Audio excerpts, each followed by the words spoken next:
Olá pessoal, seja muito bem-vindo a mais um vídeo aqui no canal. E hoje nós vamos falar sobre os desafios da perícia previdenciária, no que se refere à área de SST, ou seja, Saúde e Segurança do Trabalho, para a aposentadoria especial. Para quem não nos conhece, eu sou Rogério Santos. E eu sou Tatiana Coaraci. Ambos engenheiros de segurança, ambos peritos judiciais na área de SST, ok? Então vamos lá. Cada dia mais tem aparecido processos periciais na Justiça do Trabalho, e mesmo que não seja na Justiça do Trabalho, seja acionado diretamente à Previdência, o que acaba acontecendo? Existem N dificuldades na perícia previdenciária em SST. Uma delas, como todos nós sabemos, na Justiça do Trabalho você tem o período imprescrito. O que é o período imprescrito? Você faz a avaliação em cima dos últimos 5 anos. E na previdenciária, para a aposentadoria especial, é toda a vida laboral do funcionário. Muitas vezes ele trabalhou em várias empresas, e mesmo quando ele ficou muitos anos numa única empresa, ele passou por diversos setores, teve muitas mudanças no ambiente do trabalho. Além dessas mudanças no ambiente de trabalho, né, de máquinas, nível de ruído, produtos que ele deixou de manipular, químicos, e voltou a manipular, além de toda essa dificuldade de você retratar o passado esse que muitas vezes não existe mais, porque foi totalmente desconfigurado dentro do ambiente de trabalho. Além disso, tem a questão que a legislação previdenciária, como sabemos, ela mudou muito ao longo do tempo. Você pega, por exemplo, o ruído, o ruído teve várias mudanças, de 85 para 90, fórmulas de você realizar, a químicos, a mesma situação, vários outros agentes dentro da área de segurança do trabalho, né, onde teve períodos que foi de uma forma e outros períodos de outra. E o profissional, o perito judicial, ele tem que retratar todos esses períodos. Sem dúvida, acho que a principal dificuldade é digerir toda essa legislação do passado. Nós temos legislações no passado que se referem aos agentes nocivos, para enquadramento ou não da aposentadoria especial, que são legislações que divergem entre elas, e dentro dos períodos, divergem com as atuais, muitas vezes conflitam com a própria NR15. Tem períodos que você tinha limite de tolerância pela NR15, tem outros períodos que não. A gente teve períodos que a caracterização é simplesmente qualitativa para muitos agentes, falando assim a grosso modo. E aí, quando o perito se pega com um processo desse, quando o autor trabalhou numa empresa que não existe mais, e aí o perito só tem a atividade para poder fazer essa análise, ele fala assim: e agora, o que eu vou fazer para quantificar esses agentes ou para poder qualificá-los, para poder concluir o laudo para a Previdência, para falar se ele tem ou não direito à aposentadoria especial, que é isso que está sendo pedido no processo. Então, são muitos dificultadores. Então, acho que a primeira coisa é saber separar os agentes e saber fazer a exata leitura das épocas. Eu acho que depois, principalmente quando você não tem um ambiente para você fazer essa análise,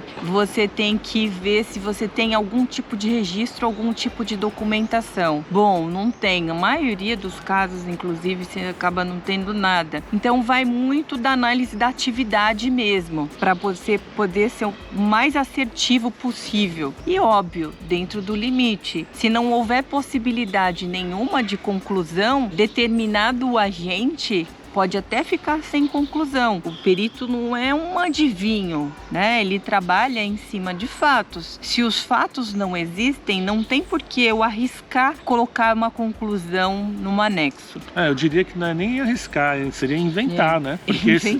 Porque se não tem documentação da época, se não tem mais o ambiente, ele vai ter que inventar. Ou melhor, ele não tem que inventar, como a Tatiana bem comentou. E realmente, uma das dificuldades é você ter a documentação da época. Como sabemos, o LTCAT é um documento assim de extrema importância nesse processo. E por isso que no longo do nosso tempo como profissional, como os peritos, que a gente tem pego muitos LTCAs elaborados de forma não coerente, sem metodologia, sem os itens mínimos exigidos pela legislação previdenciária para um LTCAT, sem enquadramento, muitas vezes no final, né? Por todos esses motivos, a gente acabou até, inclusive, dentro da empresa, resolvendo criar um curso que se chama Especialista em LTCAT, PPP, para atendimento no social, por conta de todas essas dificuldades, né? São raras as situações que a gente tem pego em processos periciais que a gente acompanha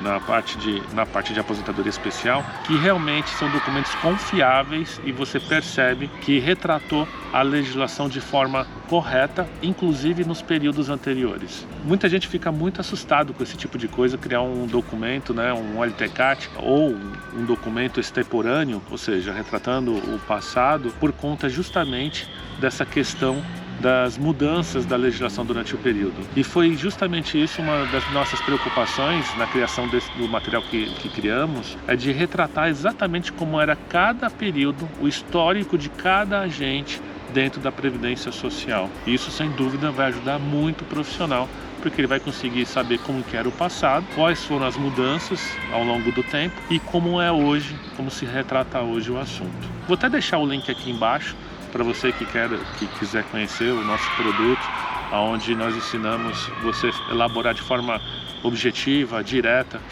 tanto o LTCAT como o PPP, né? Sendo que PPP, como todos sabemos, a partir de 2023, ele vai ser totalmente digital e mais ainda importante vai ficar a questão do LTCAT e a sua elaboração de forma correta. E os cuidados, né, que você tem que ter quando você é perito ou você é assistente técnico, estiver acompanhando uma perícia dessa. Como a Tatiana bem falou, tome cuidado para você não estar criando narrativas ou criando fatos, né? Se não tem a documentação do passado, se não tem histórico, se a empresa não existe mais ou a mudança foi significativa, você tem que informar no seu documento essa questão, né? Você é perito judicial, para o juiz saber, né? E, de repente, um ou outro agente você não vai conseguir concluir, ou até mesmo todos, por conta dessa mudança significativa. O que a gente tem visto no mercado muitas vezes é perito inventar levantamentos, fazer levantamentos totalmente incoerentes, totalmente assim, diferente do que realmente era o fato do passado, por conta da mudanças significativas. Se você pega empresas, indústrias, né, histórico de funcionários com 20, 30 anos, mudou tudo. Os parques industriais, essas indústrias ao longo do tempo se modernizaram e muito. Então você tem que tomar muito cuidado com relação a isso. Quais são os parâmetros, né, que você está adotando, colocar o parâmetro certo dentro das suas avaliações, seja de ruído, seja químico ou outros agentes. E uma coisa que acontece muito, que a gente vê também que é muito comum os profissionais se enganarem, né? Os parâmetros relacionados ao enquadramento da aposentadoria especial são diferentes em muitos casos da trabalhista. Tem muitas situações, mas muitas situações mesmo, de agentes que são enquadrados como aposentadoria especial, mas não são insalubres para o Ministério do Trabalho. E vice-versa, que às vezes é insalubre, mas não entra para a aposentadoria especial. Então tem que tomar todo esse cuidado. Então é isso, pessoal. Esse vídeo é para algumas dicas, é para você ter uma reflexão e também, caso você queira conhecer nosso material, como falei, vou deixar o link aqui embaixo. Espero que você tenha gostado, que te ajude para você fazer essa reflexão sobre o assunto. Até o próximo vídeo, pessoal. Tchau, tchau. Até o próximo vídeo.